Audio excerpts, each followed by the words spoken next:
All right, so we're going to have what is an inbound call versus an outbound call. An inbound call is initiated by a customer or prospect. An outbound call is initiated by a caller or representative. Okay, so let's move to our next page. So, an inbound call centers handle incoming calls to business or organization. Existing customers experiencing issues with a product or service or individuals wanting to place an order. Now, outbound call center agents make outgoing phone calls to existing and potential customers. Now, telephone answering, order processing, dispatch services, help desk services. So these are under inbound services. All right. So for outgoing calls are made by sales teams for various interactions, including telesales activities, telemarketing sales services, market research, nonprofit or charity fundraising, appointment setting, survey outreach, customer satis- customer notification, post sale follow ups, or collections. Now, what is outbound cold calling? Outbound calls are classified as cold calls, as this is one of the most common reasons sales teams make outgoing calls. Cold calling occurs when an agent reaches out to a list of prospective customers who haven't previously expressed interest in a company's product or services.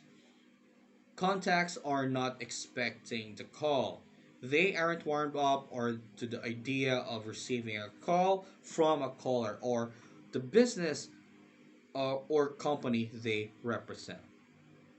To engage prospects in target conversation to generate interest in a product or service, close sales, or achieve other business goals.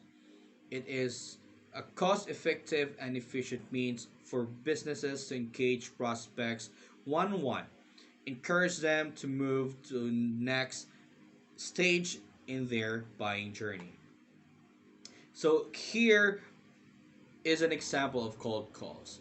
A business might use cold calling scripts to reach out to prospects about a new product or service they are offering. So the aim here is to expand its customer base and boost sales. All right. So let me share with you this video. Okay. So now I want to stop sharing this first.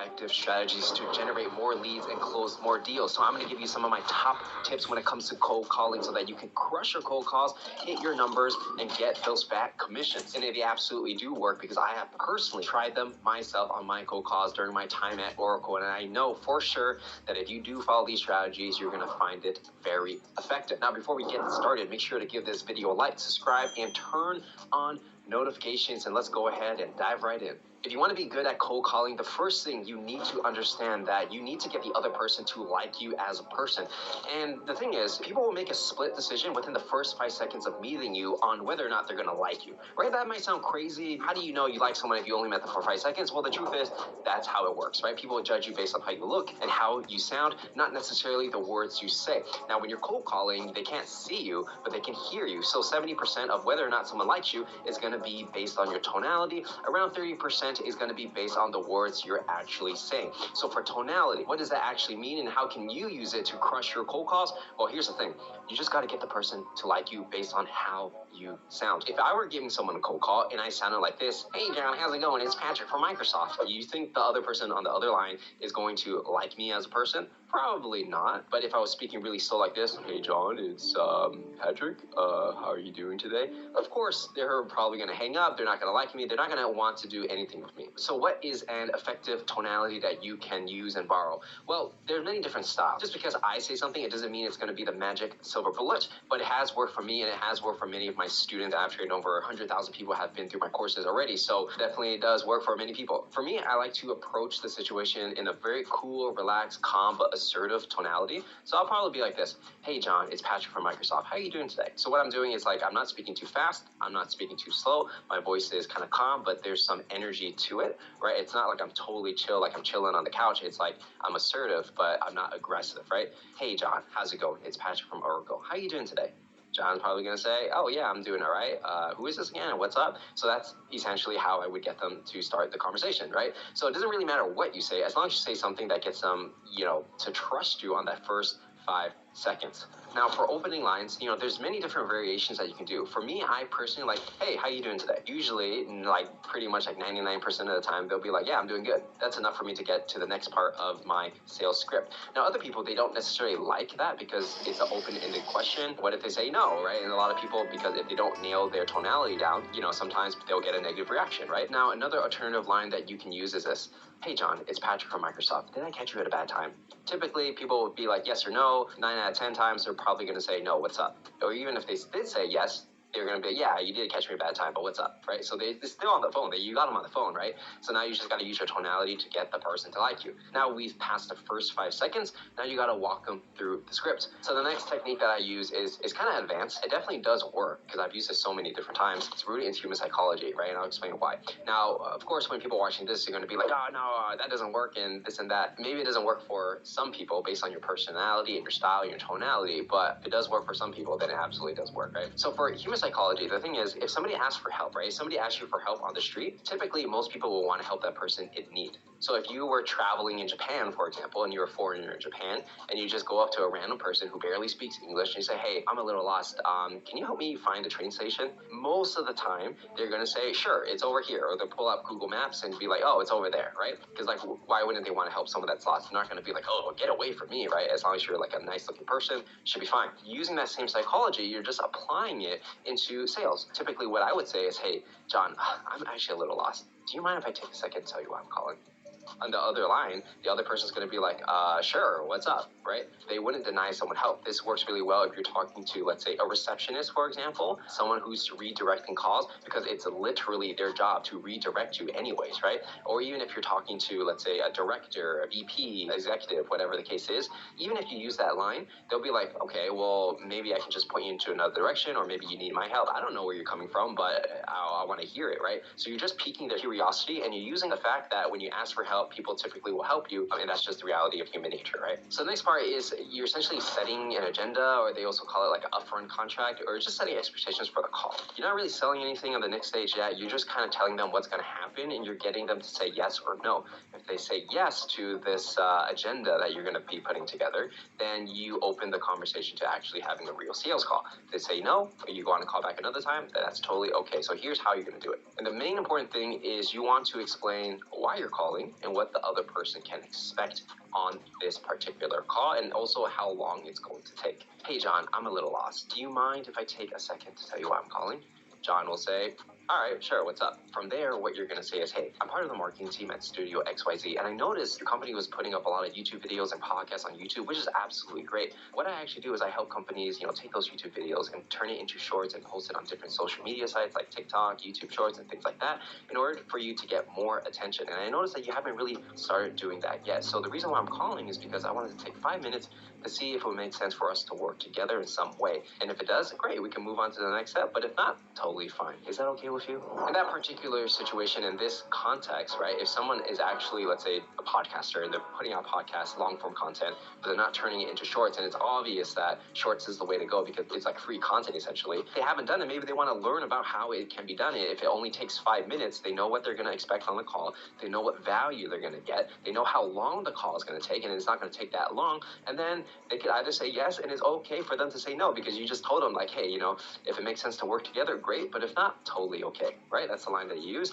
And there's no pressure, literally no pressure at all. They can say yes or no at any time, and that's it. And so typically what happens when you do this and you get your product market fit right and you actually provide some kind of value in this conversation that makes sense for the person, they're going to say, yeah, sounds good to me. And then you start the call. Now, from there, what's going to happen is you're going to actually begin the sales call, right? Sales calls, it can get really in depth, and I have more videos explaining exactly how to run the sales call. But essentially, the next line after you set the agenda for the call is basically you're going to ask a question to get the call going. And typically, what I would like to do is I would like to use some kind of data point first, give them my insight on that data point, and then I would ask a question. Top of my head, I would say something like, hey, so I noticed that you posted a lot of long form content on YouTube. And right now, a lot of people are getting a lot of attention and new subscribers by just taking their long form content and turning into shorts. And I was curious to understand if this was something that your team has already been working on or not. And then they would say, oh no, we just haven't had the time to do it. And then you would just start the sales call from there. And typically all you have to do is ask questions, understand the pain, and solve those pains, which I have more videos about, which you should subscribe to my channel so you can find them. And so if you enjoyed this video and you got some value about how to actually cold call, make sure to give this video a like and subscribe and leave a comment on whether or not you think these lines will work. With that said, I'm going to see you in the next one. On my cold calls during my time at Oracle, and I know for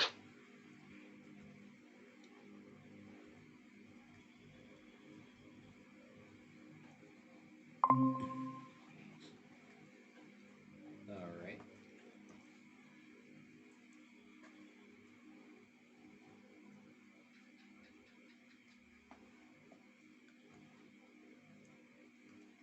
Okay. So how do you make an outbound call effective?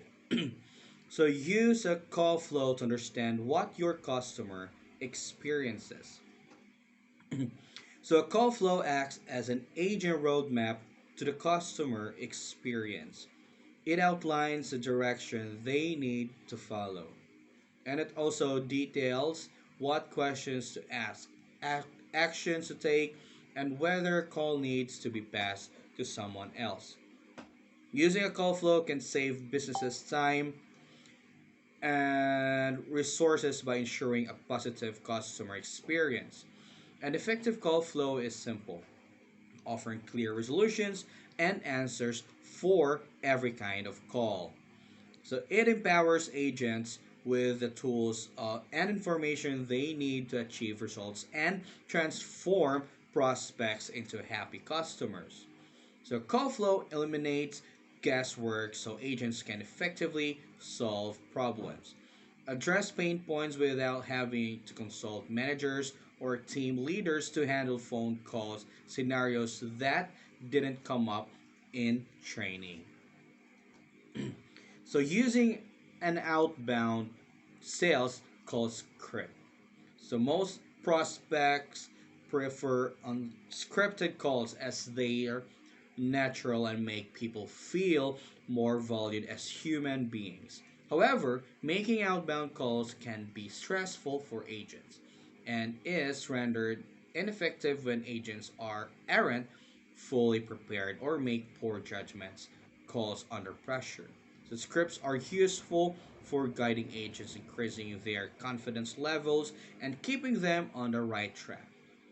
However, they can also be reasons why call strategy doesn't translate to sales. Calling scripts must be flexible so that agents can lean on them when they are struggling without following them in a way that sounds unnatural. So here are the benefits of outbound calling services. Okay, so outbound calling has many benefits ranging from lead generations to improving customer satisfaction. So lead generation and qualification. So when call agents effectively reach out to prospects, they are proactively engaging in real time and effective bridging to the gap between the contact's problems area and the solution. Outbound calls generate stronger, more authentic leads and help to qualify them through real time direct communication. Increase customer satisfaction and retention rates. So, in today's digital world, the human elements of meaningful conversation can get lost in interactions occurring through social media, SMS, email, and chat boots. Talking to a real life representative can enhance the customer experience by personifying brands. Okay, so outbound calls too excel in showing proactiveness and responsiveness in addressing customers' needs. Happy customers are much more likely to be repeat customers. So more cost effective than traditional sales. Okay, so the associated with employing a call center sales team are much lower than employing salespeople who are required to travel from client to client. Okay, so outbound calls enables businesses to cross geographical borders, boosting their business globally. What's more, so there's less downtime between calls and increased daily reach. Okay, so tips to improve your outbound calling strategy. So, first, outline your goals and key performance indicator or KPI. So, every effective strategy needs to have well defined goals and clearly outlined metrics to track progress towards achieving them. Okay, so here use KPIs to track progress and performance. Goals and key performance indicators or KPIs should be consistently tracked and updated as your business grows and evolves. So clearly defined goals and established KPIs will enable you to measure the outbound call success of your strategy and inform any future improvements you can make. Okay. So important KPIs include average handle time, length of calls relative to the number of calls. Long average handle time may indicate poor closing skills or insufficient prospect comprehension. Next, we have conversation rate. The number of sales versus total number of outbound calls. First call close rate. Next, number of closes that occur after the first call relative to the number of calls made. Okay, next one we have occupancy rate. So how much time sales representative spend calling versus not on calls. Second, draft worthwhile call list. Okay, it's important to outline lists that are made up of qualified leads to ensure outbound agents are more likely to succeed in transforming potential customers into paying customers. All right. So next, third, engage the prospect. The first phone calls an agent makes to prospect is a defining moment in their future with your business. So that is, if they have one, agents need to be trained satisfactorily on the best communication practice for making cold calls, warm calls, surveying calls, etc. If your agent doesn't have good training, okay, they will might be face some trouble when they will have their calls. Okay, so give them the best training that your company can offer. All right, so here is the okay. So here we have the pique their interest. Make a good first impression by using their name, using information about them for your benefit, and keeping the conversation about them. Second, make feel make them feel valued. So do your homework and show them that they're not just another name on your call list by mentioning something you know about their business or goals. Okay, so don't waste their time. Be direct, showing them that you value their time. Fourth, set a follow up appointment and a call on high and pave the way for continuing your journey with that client. Okay, so that's all for our outbound call. Okay, so thank you and have a great day.